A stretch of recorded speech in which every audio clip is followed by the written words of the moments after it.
देखिए 10th के एक चैप्टर और 11 की एसिड बेस और सॉल्ट में हम बचे हुए अब सॉल्ट के बारे में पढ़ते हैं, लवण के बारे में। उसको ध्यान से देखिए। Welcome to Chemistry Garden by S.K. Welcome to Hussain, Chemistry sir. Garden. Welcome to by Chemistry S.K. Garden. S.K. Hussain, Hussain sir. Sir के Welcome class to chemistry Hussain, chemistry sir. Garden में आपका स्वागत है। S.K. Hussain, sir. Salt, लवण, ये acid और base जब reaction करता है तो सॉल्ट बनता है जो कि न्यूट्रल हुआ करता है और वाटर भी बनता है, और ऐसे रिएक्शन को हम न्यूट्रलाइजेशन रिएक्शन भी कहते हैं। सॉल्ट में हमेशा दो रेडिकल होता है, दो मूलक होता है। एक रेडिकल बेस से मिलता है, क्षार से, जिसको हम बेस से मिलता है इसलिए इसको हम बेसिक रेडिकल कहते हैं, और ये हमेशा प्लस चार्ज वाला होता है।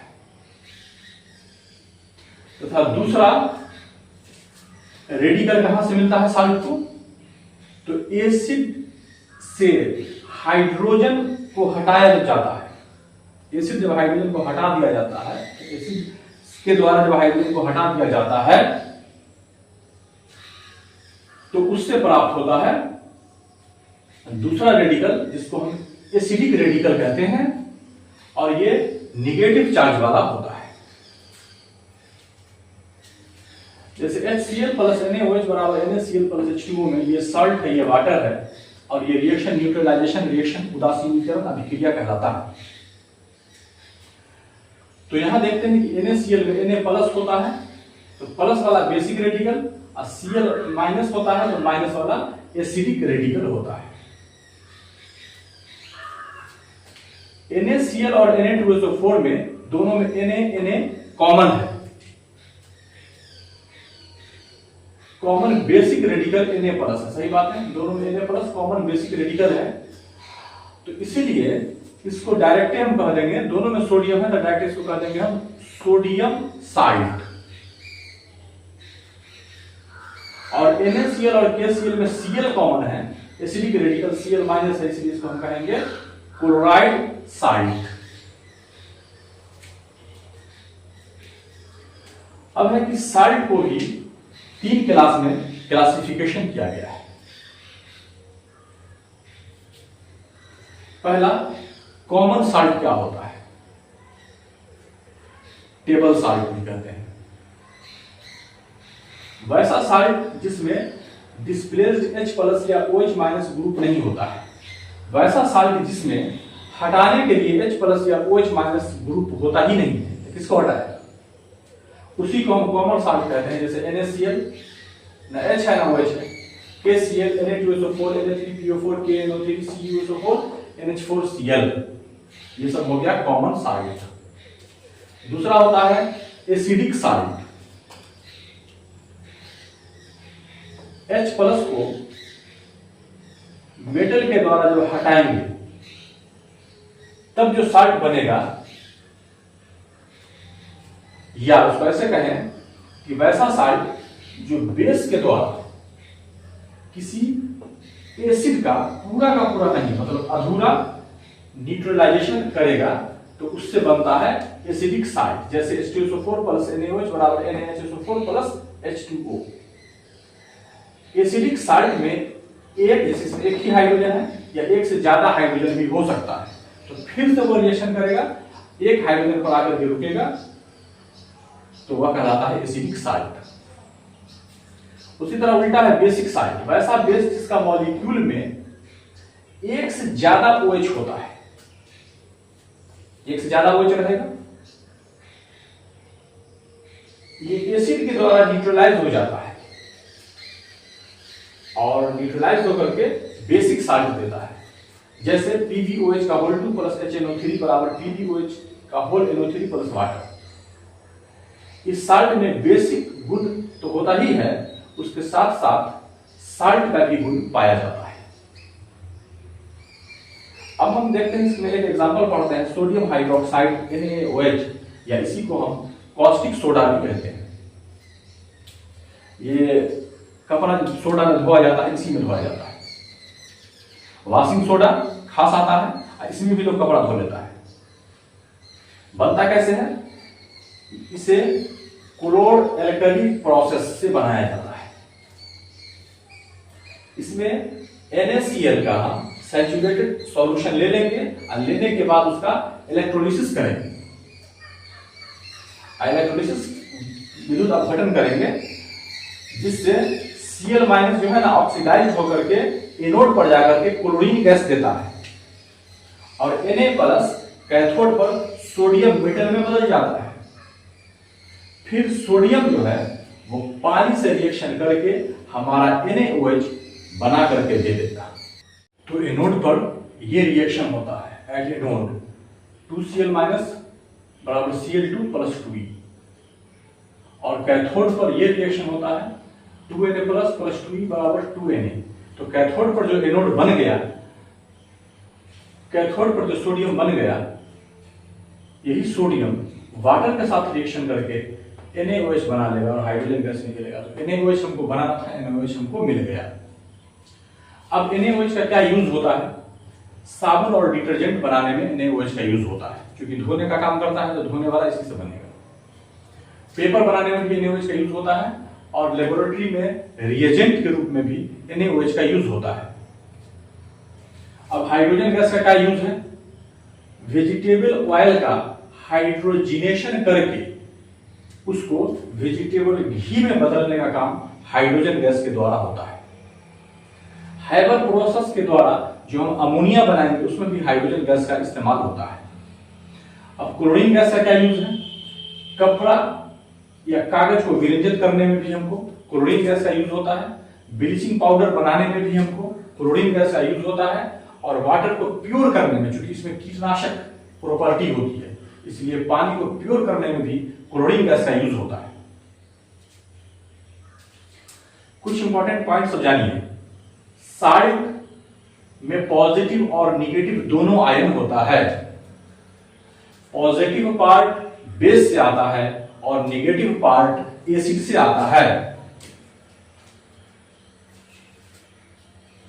जब एसिड और बेस कंप्लीट रूप से न्यूट्रलाइज हो जाता है, तब हम इसको नॉर्मल साल्ट कहते हैं। तो नॉर्मल साल्ट बनता है, तथा ये सारे रिप्लेसेबल हाइड्रोजन जो हट सकने वाला है उसको हटा देता है। यही नॉर्मल साल्ट का प्रॉपर्टी है। जैसे NaCl और K2SO4 एग्जांपल है। जब इसमें स्ट्रॉन्ग एसिड लेते हैं, एसिडिक साल्ट बनता है, और जब स्ट्रॉन्ग बेस लेते हैं तो एल्कलाइन या बेसिक साल्ट बनता है। Salt formed by the simultaneous neutralization of one acid by two base। अगर साल्ट बनता है एक साथ न्यूट्रलाइजेशन होने से, जिसमें एक एसिड हो और दो बेस हो, या एक बेस हो या दो एसिड हो, कोई एक हो एक हो और दूसरा कोई हो दो, उसको हम मिक्स्ड साल्ट कहते हैं। Thus they give more than one cation or anion in water। इसलिए वो पानी में एक से ज्यादा कटायन या एनायन प्लस या माइनस चार्ज वाला देता है। जैसे CaOClCl ब्लीचिंग पाउडर, NaNH4 का whole H PO4। A compound of two salts whose solution gives tests for all the constituent ions is called double salt। ऐसा कंपाउंड दो salt का जिसका सॉल्यूशन क्या देता है? Test for all the constituent ion, सारे constituent ion का test देता है, उसको हम डबल साल्ट कहते हैं या लैटिस कॉम्प्लेक्स कहते हैं। जैसे FeSO4 NH4 का होल 2SO4 × 6H2O, और पोटाश एलम। एलम मतलब फिटकी, पोटाश एलम क्या फॉर्मूला होगा? K2SO4 Al2SO4 का होल 3 × कितना H2O इंटू K2SO4 Al2SO4 का होल 3 × 20 या कुछ H2O होता है। A compound whose solution does not give test for the constituent ions, और वैसा कंपाउंड जिसका सॉल्यूशन, ऐसा कंपाउंड जिसका कंस्टिट्यूएंट आयन सॉल्यूशन में कोई टेस्ट नहीं देता है, उसको हम कॉम्प्लेक्स सॉल्ट कहते हैं। जैसे K4FeCN का होल 6, पोटेशियम हेक्सासाइनोफेरेट 2, रोमन में उसका ऑक्सीडेशन नंबर ब्रैकेट में लिख देते हैं। The process of finding out the concentration of a substance in solution by reacting it with another solution of known concentration involving the use of volume is called volumetric analysis इसको कहते हैं। ऐसा process हम find करते हैं जिसमें substance का concentration किसी सॉल्यूशन में अगर रिएक्ट करता है अनदर सॉल्यूशन के साथ और उसका कंसंट्रेशन हमको पता है, involving the use of volume, जिसमें हम उसके वॉल्यूम का यूज करते हैं, तो उसको हम वॉल्यूमेट्रिक एनालिसिस कहते हैं। अब देखते हैं इंड या equivalence point. The point at which, ऐसा पॉइंट जिस पर stoichiometrically equivalent quantities of solutes, stoichiometrically मतलब कैलकुलेशन करना, equivalent quantities of solute, solute का equivalent quantities have reacted together, react करता है, is referred to as the end point of the titration, उसको हम टाइट्रेशन का एंड पॉइंट कहते हैं। अब नॉर्मल सॉल्यूशन क्या है? ए solution containing 1 gram equivalent weight of the solute, ऐसा सॉल्यूशन जिसमें 1 ग्राम इक्विवेलेंट वेट सॉल्यूट का घुला हुआ है हर एक लीटर के हिसाब से, उसको हम नॉर्मल सॉल्यूशन कहते हैं। और ए solution containing a fraction of gram equivalent of the solute, एक ऐसा सॉल्यूशन जिसमें fraction of gram equivalent weight solute का घुला हुआ है पर लीटर के हिसाब से, उसको हम सब नॉर्मल सॉल्यूशन कहते हैं। चलिए सब हो गया। अब हम एक नया चीज देखते हैं कि इंडिकेटर क्या होता है। कोई चीज को इंडिकेट करना कि ये कैसा है। घर में लाइट वाले में इंडिकेटर होता है, इंडिकेट कर देता है कि लाइट है या नहीं है। कोई आदमी को बीमारी होता है तो फीवर आकर के इंडिकेट कर देता है कि बॉडी में कोई ना कोई बीमारी है, प्रॉब्लम है। तो इस तरह केमिस्ट्री में क्या इंडिकेटर आएगा, ये क्या इंडिकेट करेगा? ये इंडिकेट करेगा कि ये एसिड है, ये बेस है, कैसा कलर दे रहा है, क्या चेंजिंग इसमें आया है, यही सब करेगा। तो substance which undergo some easily detectable change, ऐसा सबस्टांस जिसके वजह से कुछ आसानी से नजर आने वाला चेंज हो जाए ड्यूरिंग टाइट्रेशन, टाइट्रेशन के दौरान, टाइट्रेशन करते time, and which thereby indicate the end point, और लास्ट में उसके एंड पॉइंट को भी वो दर्शा दे कि कैसा हो गया, क्या हो गया। तो कुछ इंडिकेटर है, जैसे मिथाइल ऑरेंज है, ये एसिड सॉल्यूशन में अपना कलर पिंक बना देगा, तो समझ जाएंगे कि ये एसिड सॉल्यूशन है। और एल्कलाइन सॉल्यूशन में ये मिथाइल ऑरेंज अपना कलर पीला बना देगा। एक है मिथाइल रेड, तो एसिडिक सॉल्यूशन में मिथाइल रेड अपना कलर रेड ही रखेगा, और एल्कलाइन सॉल्यूशन में मिथाइल रेड अपना कलर येलो बना देगा। एसिड सॉल्यूशन में लिटमस अपना कलर रेड बना देगा, और एल्कलाइन सॉल्यूशन में लिटमस अपना कलर ब्लू बना देगा। एसिड सॉल्यूशन में फिनोल्फथलीन अपना कलर कलरलेस कर देगा, और एल्कलाइन सॉल्यूशन में फिनोल्फथलीन अपना कलर पिंक बना देगा। एसिडिक सॉल्यूशन में हल्दी अपना कलर पीला बना लेगा, रहता ही पीला है, और एल्कलाइन सॉल्यूशन में हल्दी अपना कलर रेड ब्राउन बना लेगा। एसिडिक सॉल्यूशन में चुकंदर अपना कलर रेड वायलेट बना लेगा, और एल्कलाइन सॉल्यूशन में चुकंदर अपना कलर पीला बना लेगा। एसिड सॉल्यूशन में लीफ ऑफ रेड कैबेज अपना कलर रेड वायलेट बना लेगा, और एल्कलाइन सॉल्यूशन में लीफ ऑफ रेड कैबेज अपना कलर हरा बना लेगा। अब यूज देखते हैं कि इसका क्या इस्तेमाल है। स्ट्रॉन्ग एसिड अगेंस्ट स्ट्रॉन्ग या वीक बेस, स्ट्रॉन्ग एसिड का स्ट्रॉन्ग या वीक बेस के अगेंस्ट काम करने में, या strong acid against a weak base या स्ट्रॉन्ग एसिड अगेंस्ट ए स्ट्रॉन्गर बेस, या स्ट्रॉन्ग या weak acid against a strong base. हो गया। अब एक चीज जानते हैं, on the basis of the method of volumetric analysis, volumetric analysis method के आधार पे इंडिकेटर जो है वो कितने टाइप का होता है। तो पहला होता है neutralisation indicator, oxidation reduction indicator, adsorption indicator, mixed indicator, screened indicator, metal indicator और यूनिवर्सल इंडिकेटर्स। अब देखते हैं ओस्टवाल्ड थ्योरी क्या है। Ostwald theory, an acid base indicator is usually a weak organic acid. Acid base indicator जो होता है वो यूजुअली वीक ऑर्गेनिक एसिड हुआ करता है। It is a weak electrolytes, और वीक इलेक्ट्रोलाइट्स भी हुआ करता है। स्ट्रेंथ ऑफ सॉल्यूशन, सॉल्यूशन का कितना स्ट्रेंथ है बराबर होता है normality into equivalent weight solute का। नंबर ऑफ इक्विवेलेंट्स बराबर होता है normality into volume in litre.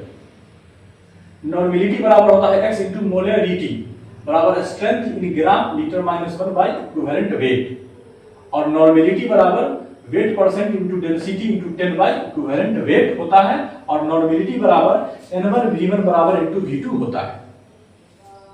In the volumetric analysis में the process of determination of strength of solution, जिस प्रोसेस से हम किसी सॉल्यूशन के स्ट्रेंथ को हम निकालते हैं बाय अनदर सॉल्यूशन, दूसरे सॉल्यूशन की मदद से, ऑफ नोन स्ट्रेंथ, जिस दूसरे सॉल्यूशन का स्ट्रेंथ हमको मालूम होना चाहिए अंडर वॉल्यूमेट्रिक कंडीशन, उसी को हम टाइट्रेशन कहते हैं, टाइट्रेशन करना कहते हैं। जैसे एसिड और base titration, oxidation reduction titration, iodine titration. All the titration follows the law of equivalence, सारा का सारा टाइट्रेशन लॉ ऑफ इक्विवेलेंस को फॉलो करता है।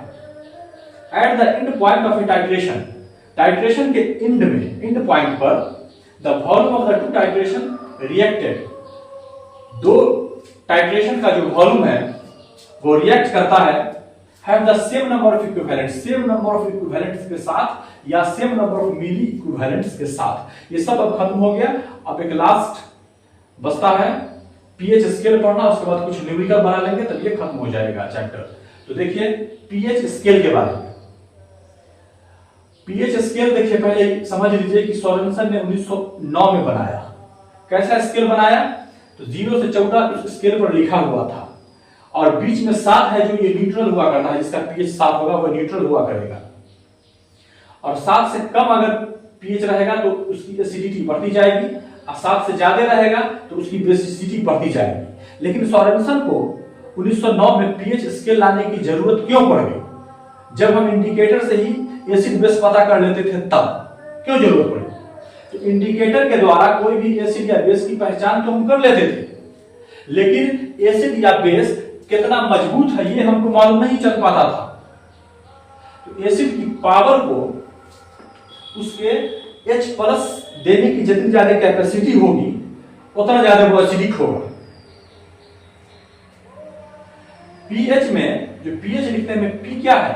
पी का मतलब होता है पोटेंस, वर्ड से आया है जिसका मतलब होता है पावर। तो यही हम एसिड या बेस का पावर को नहीं मालूम करेंगे, सिर्फ एसिड बेस मालूम होता है इंडिकेटर से। एसिड बेस तो है लेकिन पावर भी उसका कितना है, कितना उसके H+ के देने की कैपेसिटी है, ये सब चीज हम पीएच स्केल से जो सोरेनसन 1909 में बनाया था उससे मालूम चलता है। डिफिनेशन क्या है पीएच का? किसी सॉल्यूशन के पीएच का मान उसमें प्रेजेंट जितना H+ है उसके कंसंट्रेशन के लॉग का निगेटिव होता है। The negative logarithm of concentration of pH value, the negative logarithm of hydrogen ion concentration is called the pH of that solution. pH बराबर माइनस लॉग H+ होता है। pH बराबर minus log negative log H+ का होता है, molarity में लेते हैं। या इसी को लिख देंगे log 1/H+। प्योर वाटर के लिए H+ का वैल्यू होता है 1 × 10⁻⁷। वाटर का pH होता है माइनस लॉग H+, तो माइनस लॉग 7 है, 10 का पावर माइनस 7 बराबर 7, मतलब वाटर न्यूट्रल होता है। तो प्योर वाटर का पीएच 7 होता है, मतलब वाटर जो प्योर है वो न्यूट्रल है, ना एसिड है ना बेस है।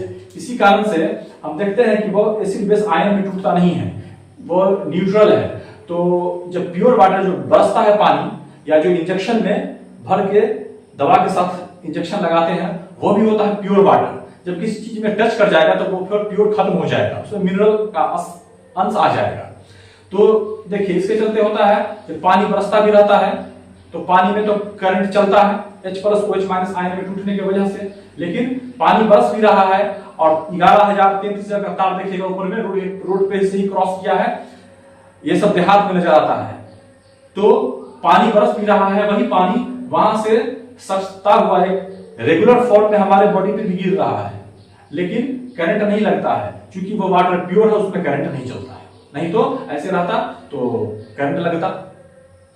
या जैसे एयर को माना गया है करंट का रेसिस्टेंस, अगर हवा में करंट चलता तो सब मर गया रहता, या उसको बंद करके चलाना पड़ता।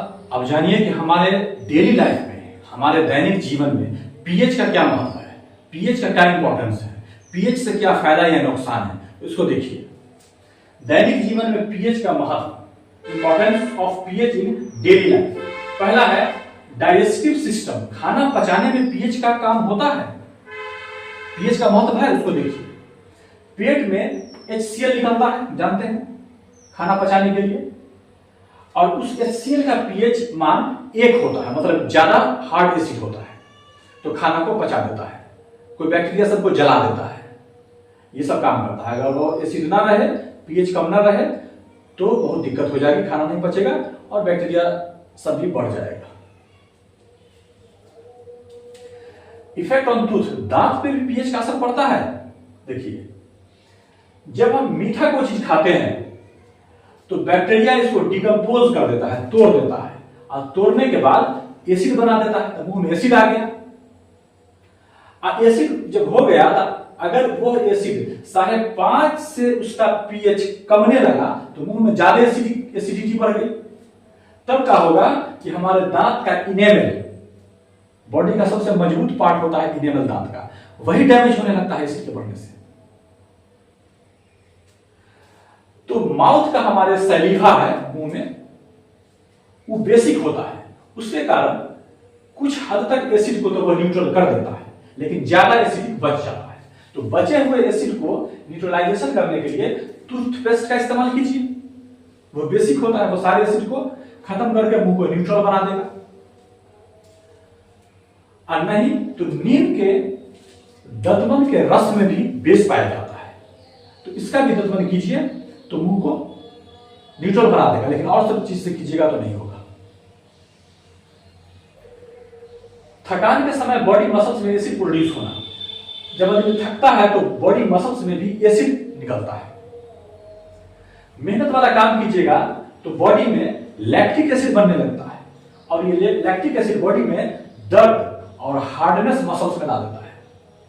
इससे मसल्स में ऑक्सीजन की सप्लाई कम हो जाती है, जिससे एनर्जी का एक्सक्रीशन होना, निकलना भी मुश्किल हो जाता है।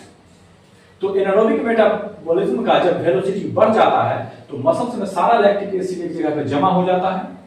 देखते हैं कि मेहनत वाला काम करते हैं तो क्या दिन में दर्द रहेगा और फिर आराम करने में ठीक हो जाता है। एसिड के यूज से बर्तन के धब्बे को हटा, देखिएगा कि कहीं आदमी एसिड या बेस का इस्तेमाल करके, कपड़ा सब में बेस का और बहुत कुछ में एसिड का इस्तेमाल करके लोग साफ करता है तो अच्छा से चमक जाता है, साफ होता है।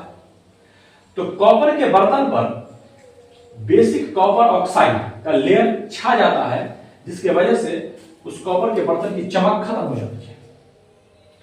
तो अब उसको चाहिए एसिड, तो नींबू के रस में साइट्रिक एसिड पाया जाता है, या और भी एसिड, या नींबू से ही उसको साफ करेंगे तो एसिड बेस को हटा करके कॉपर साइट्रेट बना करके हटा लेगा पानी के साथ, वो बर्तन चमक जाएगा।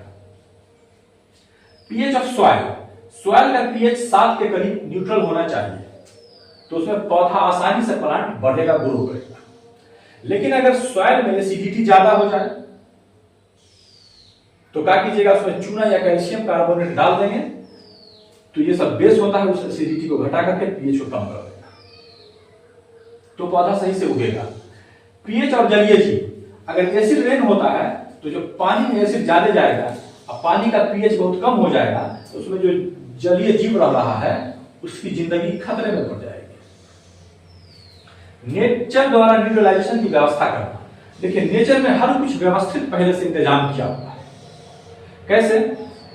बहुत सारी बीमारी की दवा है, हम नहीं समझ पाते हैं तो हम केमिकल का यूज करते हैं, उसको खाते हैं तो नुकसान करेगा, लेकिन आयुर्वेदिक दवा सब है तो कोई नुकसान नहीं करता है, अच्छा होता है। जैसे नेटर का पौधा है, वह झाड़ी में उगता है, उसके पत्ती में डसने वाला रोआ जैसा होता है, जिसको छुएंगे तो उसमें से फॉर्मिक एसिड निकलता है और हमारे स्किन पे जाएगा और स्किन में खुजली होना शुरू हो जाता है। तो इससे बचने के लिए एक डॉग प्लांट होता है, उसके पत्ती को तोड़ के वहां पर रगड़ेंगे तो उसमें बेस निकलता है और उस एसिड को ठीक करके वह ठीक हो जाता है। और अच्छाई देखिए कि दोनों प्लांट आसपास में ही उगता है, उसका इंतजाम वहीं पे किया हुआ है, हर बीमारी की दवा वहीं पे है। चलिए अब हम कुछ पदार्थ को देखते हैं और उसके पीएच को देखते हैं, जिससे पता चल जाएगा कि ये पदार्थ एसिड है या बेस है। तो देखिए, पदार्थ और पीएच है।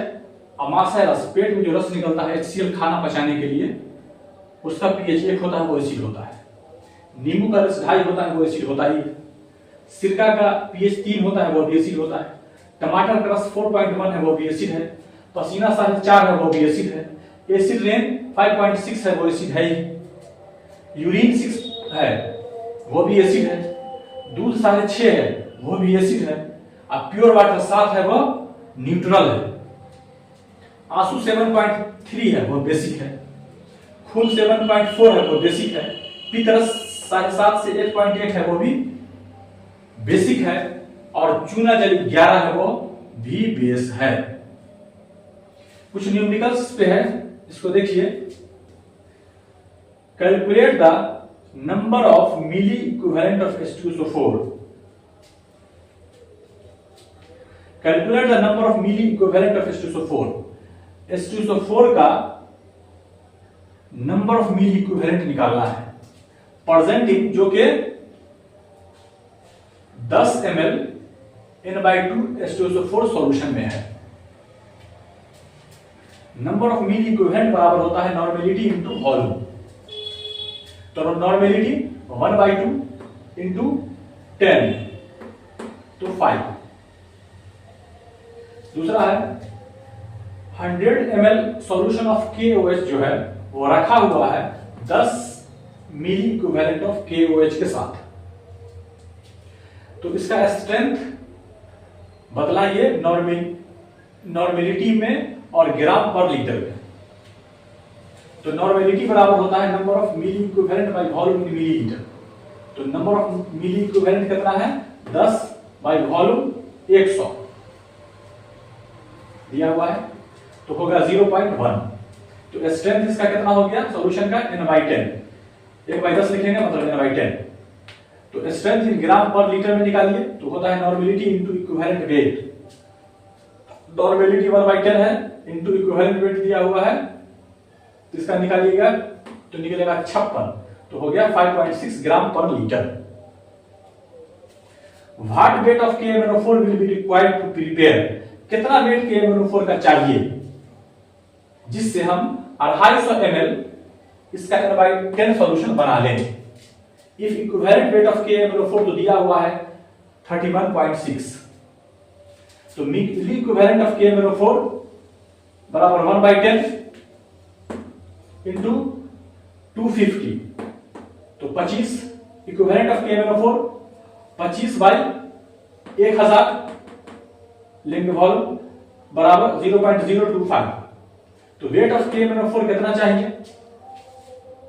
तो 250 ml ऑफ N/10 सॉल्यूशन बराबर इक्विवेलेंट इंटू इक्विवेलेंट वेट बराबर इक्विवेलेंट 0.25 इंटू इक्विवेलेंट वेट 31.6 0.79 ग्राम।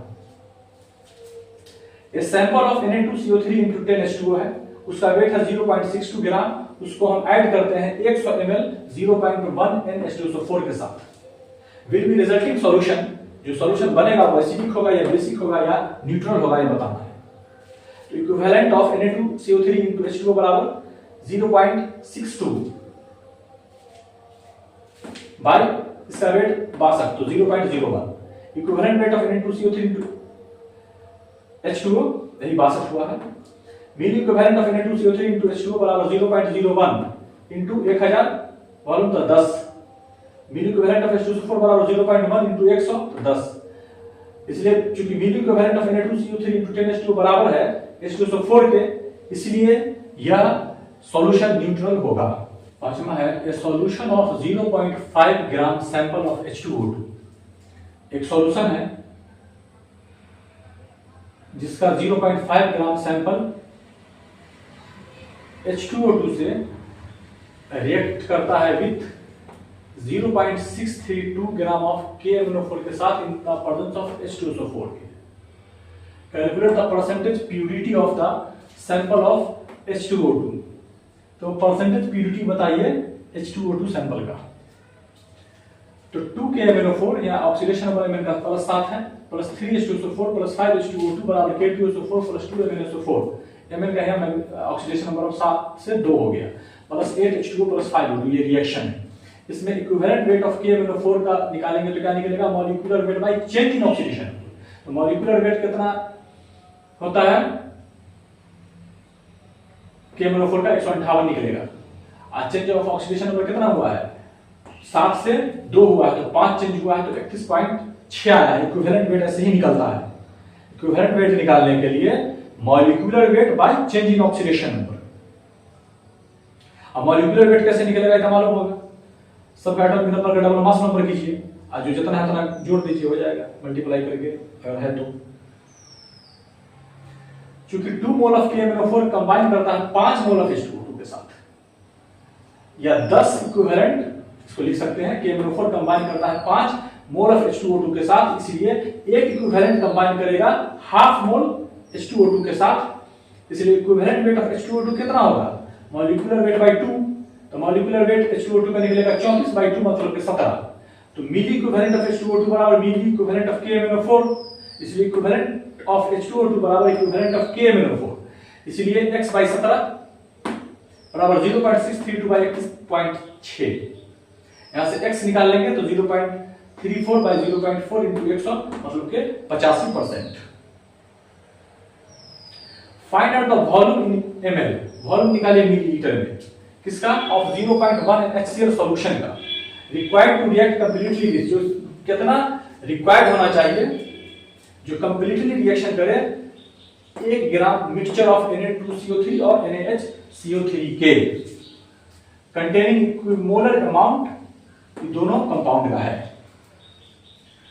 तो माना कि Na2CO3 इन 1 ग्राम में x 1 जी मान लिया x ग्राम है, और Na2CO3 NaHCO3 इक्विमोलर अमाउंट में तो है ही, तो x/106 मॉलिक्यूलर वेट निकाल लिया है बराबर 1 x, तो दूसरा 1 - x माना है बाई दूसरा का मॉलिक्यूलर वेट 84। तो यहां से x निकालेंगे तो 0.558 ग्राम निकलेगा। वेट ऑफ NaHCO3 एक में से घटा दीजिए 0.558 को, तो 0.442 ग्राम निकलेगा। मिली इक्विवेलेंट ऑफ HCl बराबर मिली इक्विवेलेंट ऑफ Na2CO3 या प्लस उसको भी जोड़िए, मिली इक्विवेलेंट ऑफ NaHCO3 का है, दोनों मिक्सचर मिला हुआ है। तो मिली इक्विवेलेंट ऑफ HCl बराबर equivalent of Na2CO3 into 1000 plus equivalent of NaHCO3 into 1000 कर दीजिए। तो इफ अगर भी है वॉल्यूम HCl का मिलीलीटर में, तो इसलिए 0.1 भी बराबर 0.558 by 53 into 1000 plus 0.442 by 84 into 1000, तो भी निकल गया यहां से 157.9 millilitre. 1.245 gram of CuSO4 into XH2O ये डिसॉल्व है, घुला हुआ है पानी में, और H2S was passed into it, उसमें से H2S को हम पास करते हैं। कब तक? Till CuS was completely precipitated, तब तक पास करेंगे जब तक कि कॉपर सल्फेट completely precipitated ना हो जाए, नीचे ना बैठ जाए। The H2SO4 produced in the filtrate, इसमें जो H2SO4 प्रोड्यूस होगा इस फिल्ट्रेट में, इसको कितना चाहिए? 10 ml ऑफ NaOH सॉल्यूशन चाहिए। तो x का वैल्यू कैलकुलेट कीजिए। तो CuSO4 प्लस H2S बराबर CuS प्लस H2SO4। तो मिली equivalent of CuSO4 into XH2O बराबर मिली इक्विवेलेंट ऑफ H2SO4 जो होगा, बराबर मिली equivalent of 10 ml of NaOH बराबर 1 into 10 बराबर 10।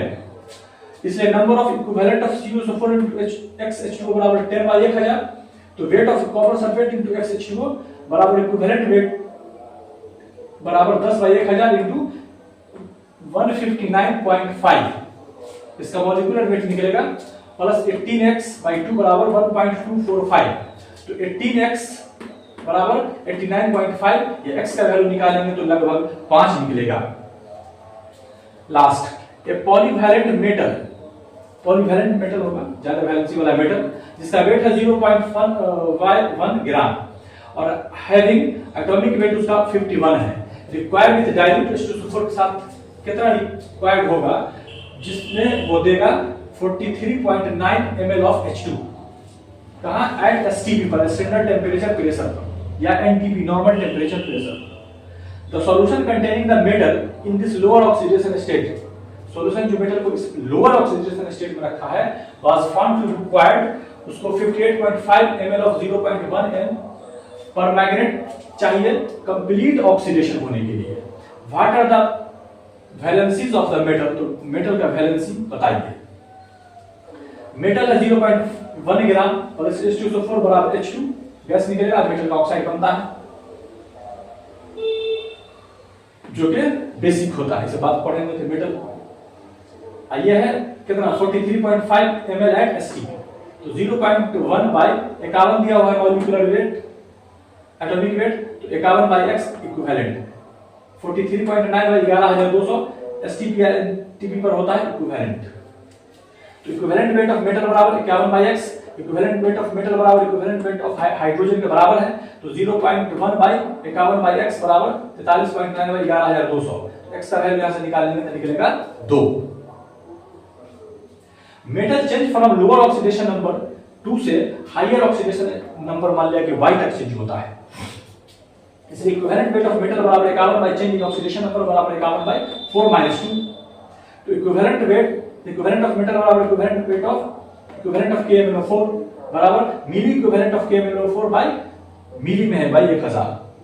तो 0.1 बाई 51 बाई y माइनस 2 बराबर 0.1 into 58.5 बाई 1000, मतलब y का वैल्यू निकला है 5। इस तरह से करके हमारा एसिड और बेस का चैप्टर 10th से लेते हुए 11 तक एसिड बेस साल्ट कंपटीशन तक सब खत्म हो गया। इसके आगे जो वीडियो होगा वो होगा पीरियोडिक टेबल PT का, उसको देखिएगा। जहां से देखते हैं जरूर लिख दिया करिए, वीडियो को लाइक और कमेंट किया कीजिए। धन्यवाद। Welcome to Chemistry Garden by S.K. Welcome to Hussain, Chemistry sir. Garden. Welcome to by Chemistry S.K. Garden. S.K. Hussain Hussain sir. Sir की Welcome class to Chemistry chemistry Garden. Garden में आपका By स्वागत है। S.K. Hussain sir.